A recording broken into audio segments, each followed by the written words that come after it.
आप सबका एक और नए सेशन के अंदर। तो जैसे कि हमारे सामने सब मैच चल रहा है, आमिर और शाहीन एक साथ बॉलिंग कर रहे हैं इंटरनेशनल T20 लीग जो कि यूएई की चल रही है। बड़े ये कम विजुअल्स देखने को मिलते हैं क्योंकि ये दोनों पाकिस्तान के बड़े बॉलर्स हैं और लास्ट टाइम 2000 तो मेरा ख्याल है कि 19 के वर्ल्ड कप में इनको एक साथ देखा था। अब तो काफी आपस में इनकी लगती भी है, लेकिन दोनों एक साथ बॉलिंग कर रहे हैं और दोनों ने विकेट्स निकाली हैं। शाहीन ने अपने दूसरे ओवर में विकेट निकाली, आमिर ने पहले ओवर में। तो ये बड़े अच्छे विजुअल्स नजर आ रहे हैं। दोनों पाकिस्तान के one of the best bowlers हैं। इसी के साथ साथ न्यू पीसीबी के चेयरमैन भी आ चुके हैं। जैसे कि सुबह आपको अपडेट दिया था, कल है इंडिया वर्सेस इंग्लैंड का पहला टेस्ट मैच। हैदराबाद का ये स्टेडियम होगा। साफ साफ पता चल गया होगा कि स्पिन ट्रैक विकेट होगा क्योंकि जो इंग्लैंड की प्लेइंग 11 है इसके अंदर जैक लीच हो गए, इसी के साथ साथ टॉम हार्टली हो गए और एक और रेहान अहमद। तीन तो स्पिनर इनके नजर आ रहे हैं। साथ जो रूट भी अच्छी खासी बॉलिंग कर लेते होते हैं, तो एक अच्छा खासा इनका स्पिन का अटैक नजर आ रहा है। मार्क वुड और बेन स्टोक फास्ट बॉलिंग के अंदर ऑप्शन है, तो बड़ी शानदार किस्म की बॉलिंग इनकी नजर आ रही है, जिससे पता चलता है कि जो पहला टेस्ट मैच होगा ये स्पिन फ्रेंडली होगा। इंडिया का भी मोस्ट प्रोबेबली जिसको कहते हैं अक्षर पटेल, कुलदीप यादव तो शायद ना खेले, अक्षर पटेल, जडेजा, अश्विन, ये तीनों तो हमें टीम के अंदर नजर आएंगे। लेकिन अगर कुलदीप भी खेलते इसका मतलब ये होगा कि बहुत ही खतरनाक स्पिन विकेट बनने जा रही है। कुलदीप बड़ा खतरनाक चाइनामैन बॉलर है जो कि मुझे तो वर्ल्ड कप वाला बॉल नहीं भूलता जो उसने बटलर को यहाँ पे ठप्पा मारा और वो यहाँ पे आके जो उसकी किलियां हो रही थी बटलर की, अखीर बॉल था वो। नहीं, कुलदीप ने वर्ल्ड कप में बड़ी बड़ी शानदार डिलीवरीज की बड़ी है, शानदार, एक से बढ़ के एक एशिया कप में ज्यादा खतरनाक की थी। जो एशिया कप से शुरू हुआ और ये सिलसिला वर्ल्ड कप तक जो है वो जारी रहा। तो ये जो इंडिया की टीम है ना, इसके अंदर विराट कोहली पहले 2 टेस्ट मैचेस में नहीं है, यानी कल वाले मैच में नहीं होंगे। बैड तो न्यूज। इस चीज के ऊपर ना पूरा प्रीव्यू करते हैं पहले टेस्ट मैच का। इंग्लैंड की प्लेइंग 11 रिजवान भाई मैं आपको बताता हूँ। इंग्लैंड की जो प्लेइंग 11 है, जैक क्रोलिन का ओपनर है जो कि पाकिस्तान के खिलाफ तो बहुत चलता होता है, लेकिन इस जो ओपनर है ना ये कम चलता है। जब चलता है तो कंफर्म 150-200 मारता है जैक क्रोली। इसके बाद बेन डकेट बड़ा शानदार इनका ओपनर बना हुआ है, बैक टू बैक परफॉर्मेंस करके दिखा रहा है। शानदार ये प्लेयर है, बड़ी अच्छे जैसे कहते हैं ना स्वीप शॉट्स वगैरह खेलता है। ओली पोप ने बड़ा इनकी कमान संभाली हुई, 1 डाउन के ऊपर शानदार किस्म की बल्लेबाजी कर रहा है। नंबर 4 पे जो रूट है, नंबर 5 पे जोनी बेस्टो, दोनों ही बड़े नाम है, बड़े खतरनाक। और टेस्ट के अंदर तो जोनी बेस्टो से डरना चाहिए, बड़ा खतरनाक प्लेयर है। फिर आपके नंबर 6 के ऊपर बेन स्टोक आते हैं, शानदार किस्म के ऑलराउंडर है, बड़ा खिलाड़ी जिसकी विराट कोहली का जो फेवरेट है उसका मतलब है उसका लेवल क्या है। नंबर 7 के ऊपर बेन फॉक्स जो कि आपके विकेट कीपर बल्लेबाज है, शानदार किस्म के भी विकेट कीपर है। उसके बाद आपके Mark Wood, Rehan Ahmed, Tom Hartley, Jack Leach आपके बॉलर्स आते हैं। इंडिया की प्लेइंग 11 पता नहीं है, बट जो मोस्ट प्रोबेबली लगती है वो ये होगी, रोहित शर्मा, जायसवाल ओपनिंग करेंगे, 1 डाउन के ऊपर गिल होंगे। नंबर 4 के ऊपर आपके रजत पाटीदार को शायद ये लोग खिला रहे। नंबर 5 पे श्रेयस अय्यर, नंबर 6 पे केएल राहुल, नंबर 7 के ऊपर अब यहाँ पे देखना पड़ेगा, नंबर 7 पे जडेजा, नंबर 8 पे अश्विन, नंबर 9 के ऊपर आपका अक्षर पटेल होगा। 9 तक अक्षर पटेल का मतलब है 9 तक बैटिंग होगी। फिर 10-11 के ऊपर बुमराह, सिराज आ जाएंगे। तो ये इंडिया की प्लेइंग 11 मुझे नजर आ रही है। लेकिन आप ये देखें नंबर 9 तक बैटिंग होगी और अक्षर पटेल किसी टॉप ऑर्डर के बल्लेबाज से कम नहीं है। तो अब जरा आप बताएं दोनों टीमों का मुकाबला करते हुए कैसी टीमें नजर आ रही हैं। देखिए, बजाहिर तो मुझे बिल्कुल इसमें कोई दो राय नहीं है कि इंडिया की टीम इस वक्त अच्छी है, स्ट्रांग है, पेपर पे भी और ऑन रिकॉर्ड्स भी जो है ना वो अच्छी है। और अपना होम ग्राउंड है, होम क्राउड है, पूरा का पूरा एडवांटेज उन्हें लेना चाहिए और वो लेंगे भी। दूसरी बात ये कि अगर दूसरी तरफ देखें तो इंग्लैंड की टीम के अंदर मुझे तो थोड़ा सा कहीं ना कहीं जो है ना वो नजर आ रहा है। ना मोइन अली है, मोइन अली ने मेरा ख्याल है कि थोड़ा सा अर्ली हो गया, कम से कम ये सीरीज तो जरूर खेल लेते। दूसरी बात आदिल रशीद है, वो नहीं है। तो ये दोनों एक लेग और एक ऑफ ब्रेकर तो बहुत मुश्किल पैदा करते थे आखिरी तीसरे या चौथे दिन के खेल में, टेस्ट मैच के हद तक।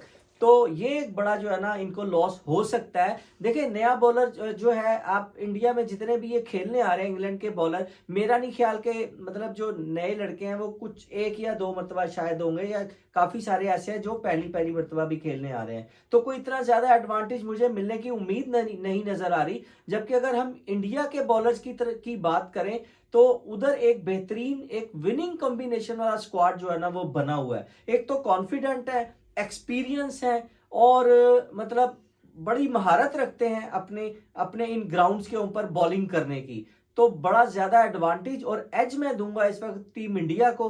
तो अगर आपके इंडिया की बारी आती है सेकंड, पहली बारी आती है और बॉल करते हैं ये सेकंड, जब ये चौथी बारी में जाएंगे तीसरे चौथे दिन में, तो ये जो हमारे पास है अक्षर पटेल और अश्विन और इसके जडेजा। अलावा कुलदीप और जडेजा। जडेजा। तो मेरा नहीं ख्याल के बॉलर मतलब कैप्टन को मैं इस वक्त जो है ना पूरे के पूरे खुशकिस्मत कैप्टन कहूंगा कि उसके पास किसी किस्म की कोई प्रॉब्लम या हिचकिचाहट नहीं होगी कि मैंने किसे बॉलिंग देनी है। हाँ, अच्छी बॉलिंग में थोड़ा सा चॉइस करना होगा कि इस वक्त मैं किसको कराऊं, खेल कौन रहा है जिसकी जल्दी से या बासानी विकेट ये ले सके। तो मेरा ख्याल है कि ये अगर कहीं इंडिया 2-250 भी तीसरे चौथे या पांचवें दिन में जाके टारगेट दे देता है दूसरी इनिंग्स के अंदर, तो बहुत ही मुश्किल होगा कि वो चौथे दिन में या पांचवें दिन में ये टारगेट चेस कर सके। लेकिन अब देखे ना, हमने जो इंग्लैंड को बेस्ट बॉल देखा है, जो वो तेज क्रिकेट खेलते हुए आ रहे हैं, अगर तो उनका वो तेज क्रिकेट चल जाए तो वो तो उनका ये साबित होता है, उनके 5-6 आउट भी हुए तो वो ऐसी क्रिकेट खेल रहे होते हैं कि वो 200-250 कट जाते होते हैं, क्योंकि हर खिलाड़ी मार रहा होता है, रुक नहीं रहा होता। इससे यही होगा, या तो आप बड़ी जल्दी आउट हो जाओगे या तो आप बहुत ही शानदार किस्म की। हमने देखा ऑस्ट्रेलिया जो एशेस चल रहे थे उसके अंदर ऑस्ट्रेलिया हावी हो गया इनके ऊपर, इनकी बेसबॉल फ्लॉप होकर रहेगी पहले 2 टेस्ट मैचेस में, लेकिन उसके बाद इंग्लैंड ने ऐसा कमबैक मारा, उन्होंने अपनी गेम ऑफ क्रिकेट नहीं चेंज की, उन्होंने वही अप्रोच रखी और उन्होंने दोबारा से उस सीरीज को आके लेवल किया। अगर उस मैच में बारिश ना होती तो वो वाला टेस्ट मैच भी उन्होंने जीत जाना था, 3-2 से सीरीज जीत जानी थी। वो उनकी लक नहीं थी, इस वजह से वो सीरीज अपनी जिसको कहते हैं ना जीत नहीं सके, वो बारिश वजह से मैच को ड्रॉ कर दिया। लेकिन ये बेसबॉल कामयाब तो है और ये टारगेट को चेस करना जानते हैं, क्योंकि ये लोग डरे बगैर खेलते हैं, बहादुर तो है, इसमें कोई शक नहीं है। तभी तो कहते हैं कि ये जो सीरीज है ये बहुत बड़ी सीरीज है, दोनों तगड़ी टीमें हैं। कोई बेसबॉल को पकड़ सकता है वो इंडिया है, और बेसबॉल को कोई नाकाम कर सकता है तो वो इंडिया है। विराट कोहली की कमी कितनी फील होने वाली है इतनी खतरनाक मैच टेस्ट सीरीज के अंदर? यकीनन होगी और होने भी वाली है। जो थोड़ा बहुत अगर ये मैच लंबा चलता है या अगर कहीं खुदा ना खास्ता इंडिया हारता है तो उसकी वजह जो है ना वो ये बन सकते हैं ना खेलना इनका। वैसे तो हारते हुए मुझे नजर नहीं आ रहे, या तो ड्रॉ की तरफ जाएगा या इंडिया विन की तरफ जाएगा, ये 2 चांसेस ज्यादा है। मेरी प्रिडिक्शन भी यही है कि या तो इंडिया विन करेगा या ये मैच ड्रॉ की तरफ जाएगा। और अगर कहीं खुदा ना खास्ता हारते हैं तो फिर विराट कोहली का इस मैच के अंदर ना होना जो है ना वो बड़ी वजह बन सकती है। मेरा भी यही ख्याल है कि जो टेस्ट मैच है ये इंडिया ही जीतेगा, और मुझे तो लग रहा है कि तीसरे दिन के आखिरी सेशन तक रिजल्ट आ जाएगा इस टेस्ट मैच का। आपको क्या लगता है कितने दिन का खेल चलेगा? मेरा भी यही ख्याल है कि ये 5 दिन पूरे अगर हुए भी तो पहले सेशन में, नहीं तो चौथे दिन में जो है ना ये मैच फुल एंड फाइनल इसका रिजल्ट आ जाएगा।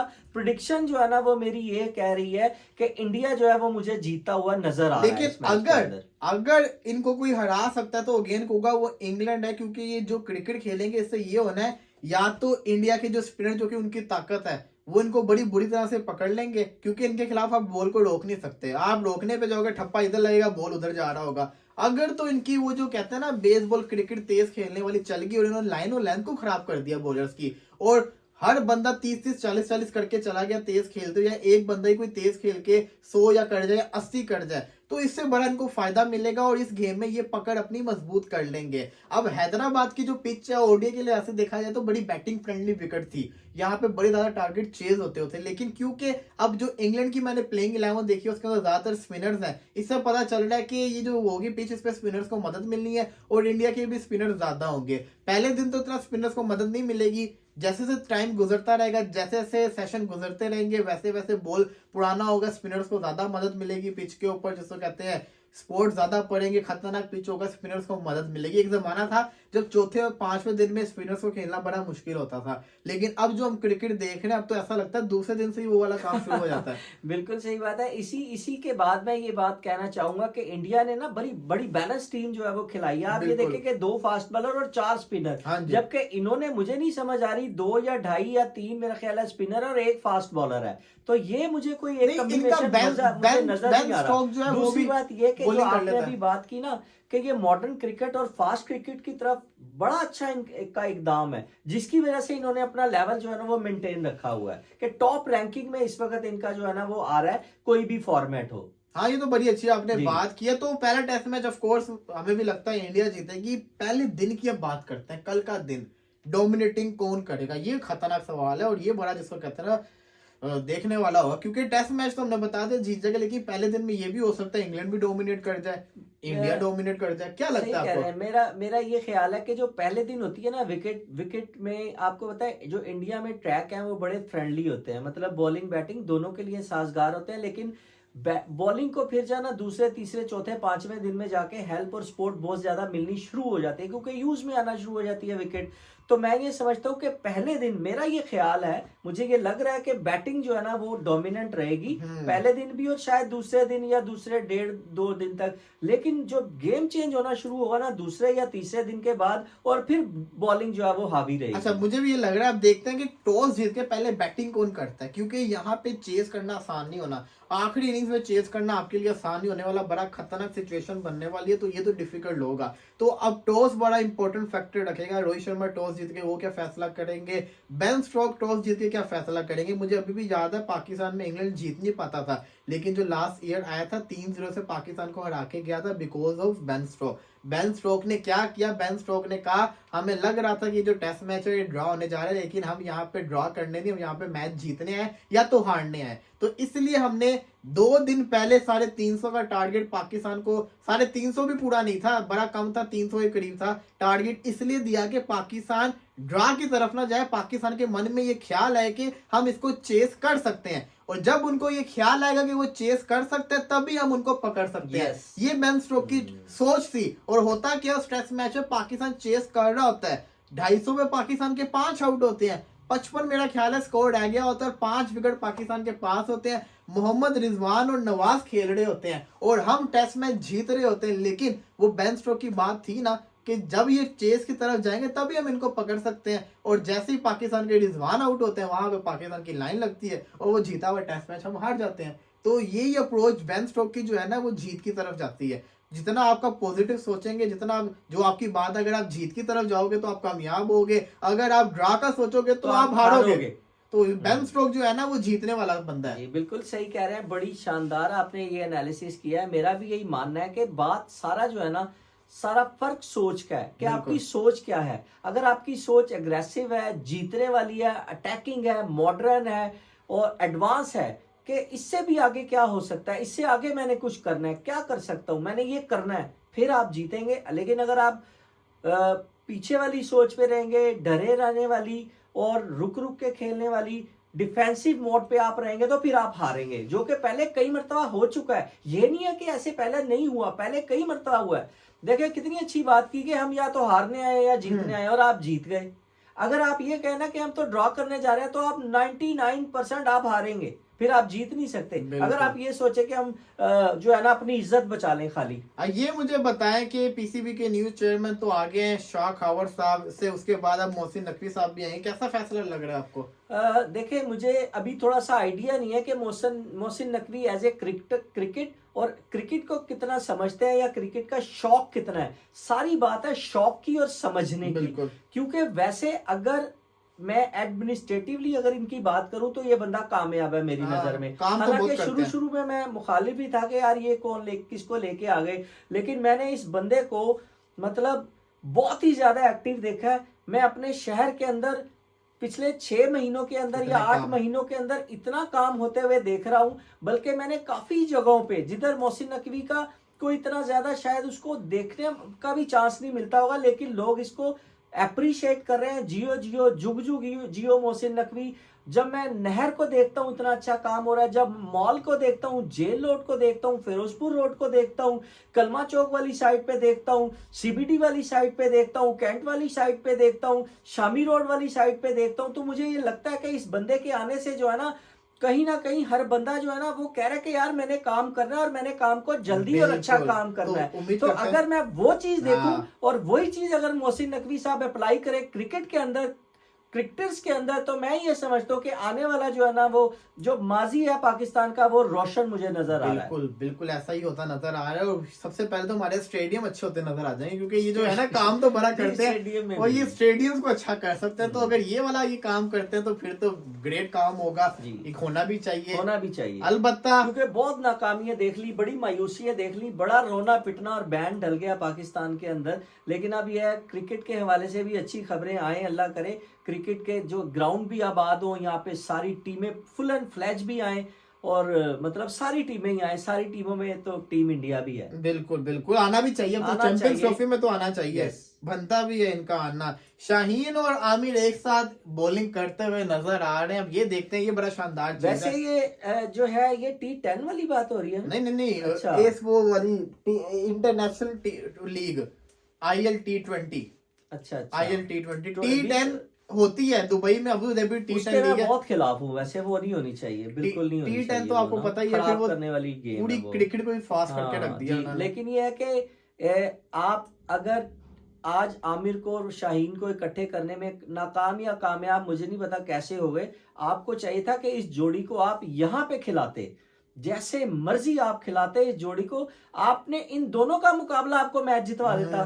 मुकाबला होना था इन दोनों के अंदर, पाकिस्तान ने मैच जीत जाना था। बिल्कुल। ये पता नहीं क्यों नहीं ये बात किसी की समझ में बिल्कुल, आई, बिल्कुल। या पाकिस्तान के बड़े बड़े जो इतने बड़े बड़े नाम है, इतने बड़े बड़े स्टार हैं, या इतने बड़े बड़े जितने भी लोग कह लें, क्या वो इन दोनों को एक टेबल पे नहीं बिठा सके? कमाल है और हैरत है मुझे आज वो जो है ना, वो दूसरे मुल्क में जाके मतलब दूसरी उसके ऊपर फॉर्मेट के ऊपर जाके उन्हें आपने इकट्ठे कर लिया है। तो क्या आप T20 जो यहाँ पे हो रही थी सीरीज उधर कर लेते, या वर्ल्ड कप के अंदर करते, तो ये 4 चांद लग जाते थे बिल्कुल आपकी जी। बॉलिंग के आमिर अंदर। की कदर, आमिर ने का कुछ एटीट्यूड उसको ले डूबा, कुछ जिसको कहते हैं ना, फिर लोगों की अपनी सोच के, अब हम अगर कोई पाकिस्तान से खेलना नहीं चाहता, किसी को इतने मसले हैं। नहीं, एटीट्यूड शोएब अख्तर का कम था, वो था। वो ब्रेट ली का कम था। भाई जो बॉलर होगा ना, जो खास तौर पे नेचुरली चीज है कि बहुत कम ऐसे बॉलर होते हैं जो बहुत फास्ट भी हो और परफॉर्मेंस भी करके दे रहा हो और उसका एटीट्यूड ना हो। होते हैं जैसे बुमराह है और भी हैं, लेकिन जो फास्ट बॉलर होगा ना, जो ज्यादा उसका एटीट्यूड जरूर होगा, तो बनता भी आपको है। बर्दाश्त करना चाहिए था। वो इतनी बड़ी बात नहीं होती, लेकिन आपने जिसको ठिकाने लगाना होता है ना, आप लगा देते हैं। ये और फिर पाकिस्तान बहाना इसलिए ये famous बनाते है। हैं कि जी वो जो है ना, हाँ वो- जी जी ये पाकिस्तान क्योंकि आपने शाहीन को लाना था, शाहीन को सर पे बिठाना था, चढ़ाना था, नो डाउट उसे लाना चाहिए था, अच्छा है। लेकिन साथ में आमिर को आपको इग्नोर नहीं करना चाहिए था। आमिर अगर शाहीन के साथ होता, आपकी सोच है टू लेफ्ट बॉलर की क्या स्ट्रेंथ आपको जो है ना वो करके देती। बॉलिंग अटैक होना था हमारा। खैर अभी भी देर नहीं हुई, आमिर को मना लो, रिटायरमेंट को वापस चंद ले लो। साल ही तो रह गए उसके क्रिकेट आमिर के। को खुद ही कह देना चाहिए मैं चाहता हूँ वर्ल्ड कप खेलना, क्यों नहीं उसको खिलाएंगे, अब हम उसका साथ देंगे, पूरा रोला मचाएंगे। T20 का वर्ल्ड कप जरूर हाँ। आमिर और शाहीन से आप जो है ना अटैक करवाएं। बिल्कुल। हारिस रऊफ से तो भाई बहुत अच्छा है आमिर हमारा। हारिस रऊफ भी जो है, हारिस रऊफ जो है ना, मेरे लिए शादाब खान ही हो गया हुआ है इस वक्त ना, तो इससे भी जान छूट ही जाए तो अच्छे। चले जी, लेट्स सी, देखते हैं क्या होगा। फिलहाल के लिए हमें इजाजत दीजिए, इंशाल्लाह फिर आते रहेंगे, तब तक